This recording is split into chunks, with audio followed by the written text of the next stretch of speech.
Shalom, shalom, bien-aimés dans le Seigneur, que la grâce et la paix de notre Seigneur Jésus-Christ demeurent avec nous. Je prie que le Seigneur notre Dieu nous bénisse abondamment. Bienvenue dans le troisième mois de l'année 2026 et je prie afin que ce troisième mois nous apporte beaucoup de grâce, beaucoup de bénédictions et beaucoup de succès dans toutes nos entreprises.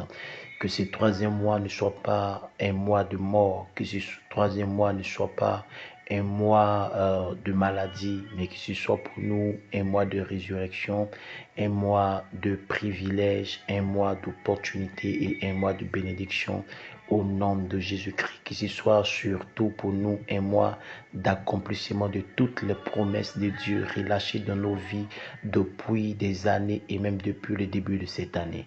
La grâce de Dieu soit avec chacune de nos vies au nom de Jésus-Christ. Je suis le pasteur Athanas pour notre pain de ce jour. Alors, notre thème du mois est victorieux par la grâce. Le thème de la semaine, victoire sur toute œuvre de mort. Le thème qui m'est donné en ce jour est celui qui croit vivra. Notre référence du jour est tirée du livre de Jean, le chapitre 11, du verset 25. La Bible qui nous dit, Jésus lui dit, je suis la résurrection et la vie. Celui qui croit en moi vivra quand même il sera mort. Je prie que Jésus nous donne la victoire par sa grâce et que Jésus nous donne la victoire sur toutes les œuvres de la mort en cette période, en cette saison, au nom puissant de Jésus-Christ de Nazareth. Alors ce verset, il s'agit dans ce texte de l'histoire de Lazare qui était malade, ensuite qui est mort. Ses sœurs et lui aimaient beaucoup le Seigneur Jésus, mais malgré cela, Lazare est mort. Nous pouvons aimer Dieu de plusieurs manières, mais avoir quelques tribulations dans nos vies. La plupart d'entre nous, étant enfants de Dieu chrétiens, pensons que après avoir cru au Seigneur, qu'il est impossible pour nous de vivre des temps de tribulation ou des temps de perdre des âmes chères. Alors, dans la Bible, Marthe et Marie et même Lazare aimaient Jésus, mais la Bible déclare que Lazare est mort. Nous pouvons avoir des tribulations, des perdre des âmes chères sans savoir pourquoi et comment cela est-il arrivé. La famille de Lazare était très amie à Jésus, mais Lazare est quand même mort car l'amitié ne garantit pas la vie. L'arche de l'Éternel a duré 20 ans dans la maison d'Abinadab, au point que Uza s'est familiarisé à l'arche, mais il est mort parce que Uza a voulu toucher à l'arche de l'Éternel. Il ne lui était pas permis de toucher l'arche de Dieu, mais comme l'arche est restée dans la maison d'Abinadab et Uza voyait continuellement et constamment l'arche, il pensait qu'il pouvait toucher l'arche alors que les bœufs alors que les bœufs faisaient pencher l'arche et que Uza croyait que l'arche allait tomber. La Bible déclare qu'en avançant sa main, l'Éternel Dieu va frapper Uza de mort sur le champ. On peut être ami et mourir, comme Lazare qui était ami à Jésus et qui est mort. Plusieurs vont à l'église, plusieurs vont à l'église par amitié et non parce qu'ils croient en Jésus. Certains y vont parce qu'ils espèrent une guérison ou un miracle. Peu d'entre nous croyons véritablement en Jésus-Christ comme Seigneur et Dieu. La plupart des gens qui vont aujourd'hui à l'église ou la plupart de nous qui allons aujourd'hui à l'église, nous allons très souvent par à cause des miracles, à cause des guérisons. Certains vont à l'église parce qu'ils ont été guéris. Certains vont à l'église parce qu'ils ont été délivrés. Mais pas parce qu'ils croient véritablement au Seigneur, mais ils croient plutôt au miracle que Jésus est capable de faire. Plusieurs personnes voient en Jésus la solution de leurs problèmes et non comme le Dieu qui est venu pour les sauver. Et c'est une vérité profonde. Plusieurs des personnes qui vont à l'église, plusieurs des personnes qui vont dans la maison de Dieu ne vont pas véritablement parce que Jésus les a sauvés, mais ils voient Jésus comme la solution à leurs problèmes. Alors Jésus est comme ce fétiche qu'ils ont lorsqu'ils ont des problèmes. Ils font ce qu'il les prières.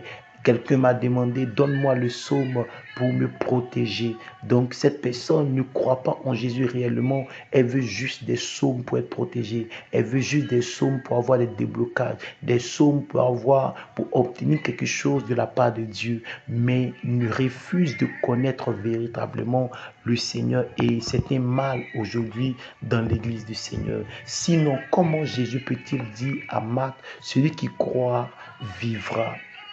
C'est parce que Marthe croyait en Jésus jusqu'à un certain niveau. Elle croyait qu'il pouvait ressusciter au dernier jour, mais ne pensait pas qu'il pouvait donner la vie à l'instant même. Elle dit que je sais que mon frère ressuscitera au dernier jour, mais elle ne croyait pas que Jésus était capable de donner la vie à l'instant même à Lazare qui était mort. Est-ce que tu crois véritablement au Seigneur? Parce que la vie se trouve dans le fait de croire. Alors, bien-aimé, je vais te poser cette question. Est-ce que tu crois véritablement dans le Seigneur? Est-ce que tu crois véritablement au Seigneur? Parce que la vie se trouve dans le fait de croire en Jésus-Christ de Nazareth. Nous avons la vie en Jésus. La Bible déclare que c'est en lui que nous avons la vie, le mouvement et l'être. Croire, c'est se livrer entièrement à lui. Croire, c'est se donner sans réserve. Croire, c'est faire complètement confiance, même quand on a l'impression que c'est impossible. Dieu donne à celui qui croit. Beaucoup sont des amis de Jésus, mais ne croient pas véritablement en lui. Un jour, Jésus posa la question à ses disciples en leur disant, qui dit-on que je suis? Quoi qu'il marchait avec Jésus. Jésus leur pose la question, qui dit-on que je suis?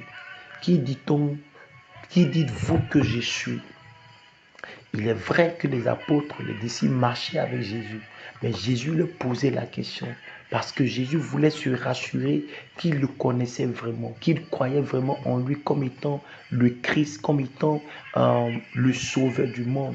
Et il leur pose la question de savoir ce que les gens pensent de lui et ce que eux-mêmes, les disciples, en tant que ses disciples, pensaient de lui.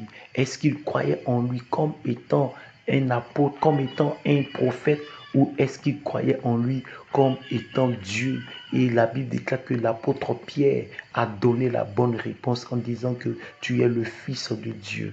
Alléluia. Parce que d'autres voient en lui qu'un simple homme et non Dieu. Celui qui croit vivra. Or, croire, c'est avoir la foi. Celui qui a la foi espère. Or, la Bible dit que l'espérance ne trompe pas. La Bible dit que nos pères ont mis en lui leur confiance et n'ont pas été confus. Dieu veut que nous croyions en lui. C'est le fait de croire en Jésus qui nous donne la vie. La Bible déclare que celui qui croit au Fils de Dieu a la vie, mais celui qui ne croit pas au Fils de Dieu n'a pas la vie. Je veux que tu sois un chrétien qui croit en Jésus comme son Seigneur et son Sauveur personnel et non comme ces personnes qui vont à l'église espérant obtenir de Dieu des miracles, espérant obtenir de Dieu la délivrance ou la guérison, mais que tu puisses donner réellement et véritablement ta vie au Seigneur Jésus-Christ afin d'avoir la vie. Je prie afin que Dieu nous fasse la grâce de pouvoir croire entièrement à lui et de ne pas simplement croire en lui pour des miracles ou des guérisons, mais de croire en lui et de croire que Jésus est le Fils unique de Dieu qui est venu mourir pour nous à la croix. Que la grâce et la paix du Seigneur demeurent avec nous. Shalom chez vous.